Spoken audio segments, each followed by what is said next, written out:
One woman's story from anger, shame, and self-loathing to self-love, 46 years in the making.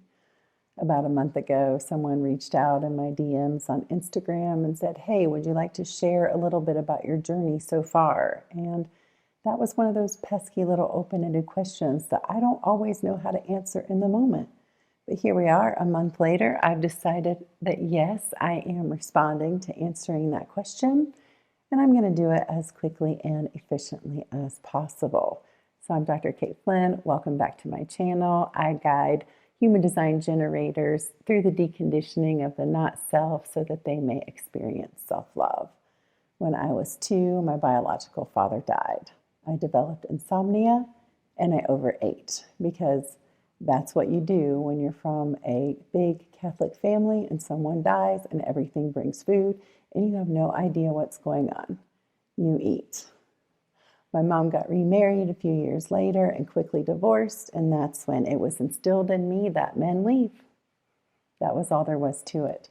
She got remarried again to a wonderful man that I kept waiting to leave. He never did. And last year he passed away. So they were married for a very long time.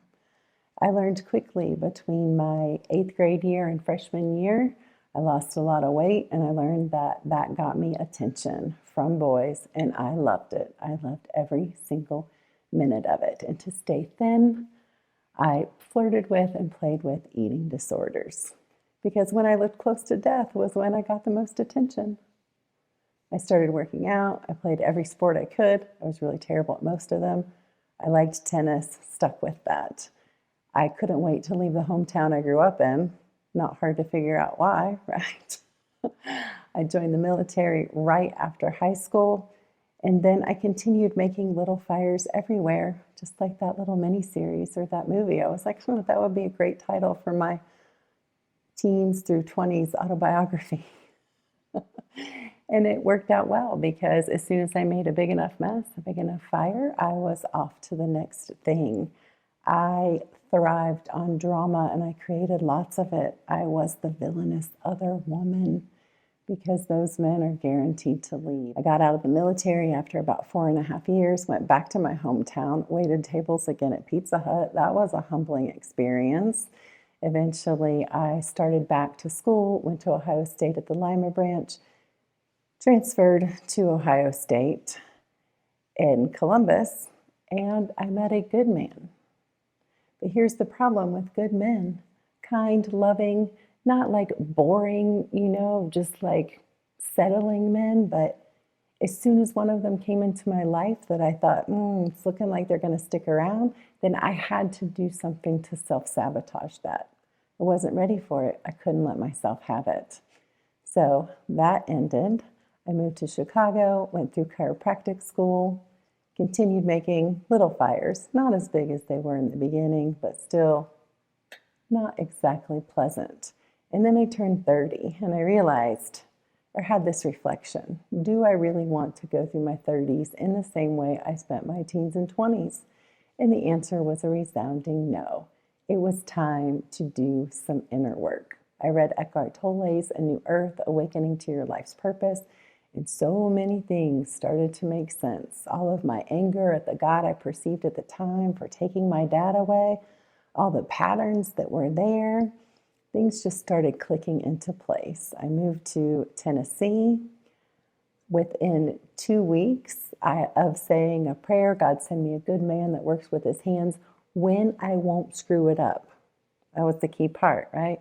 Within 2 weeks, as all true stories in the South start, I shit you not, my future husband walked into my practice and I was like, I'm going to marry that man.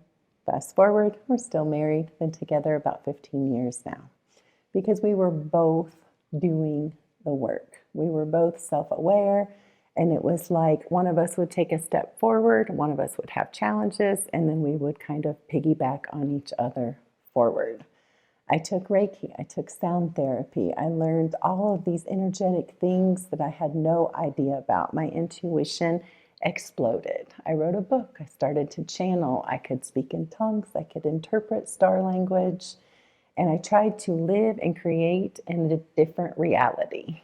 So I was checked out in one way before, and then I started checking out in another way, but it was high vibrational, so it was all good and fun, right? Eventually, I thought I kind of had everything figured out, but I was still not thriving the way I thought I should in this physical reality. So I checked out. At one point along the way, I said, all I really want to do is play tennis and do yoga. And don't you know, within a short amount of time, that was literally all I was doing. We heard about human design, game changer. My husband came home from work one night and he said, if I keep doing this, I'm going to die of a heart attack. We sold everything and moved to Ecuador. About a year ago, we decided to do a San Pedro plant medicine ceremony. And that thing that had been just out of my awareness that was stopping me from being able to thrive and love myself and experience the kind of life I wanted came front and center. And it was terrifying and it was intense. Earlier this year, I had the opportunity to share what I saw with my mom. She believed me and true healing began. And through all that, I realized that I was operating under a paradigm that said you have to be able to figure it out.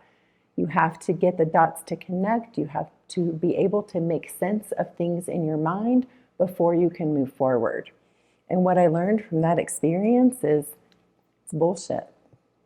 If you can ascend out of your mental mind, of your thinking thoughts, you create or you get to operate in a whole new dimension. It's like your mind is the false dimension. Your mind is the matrix.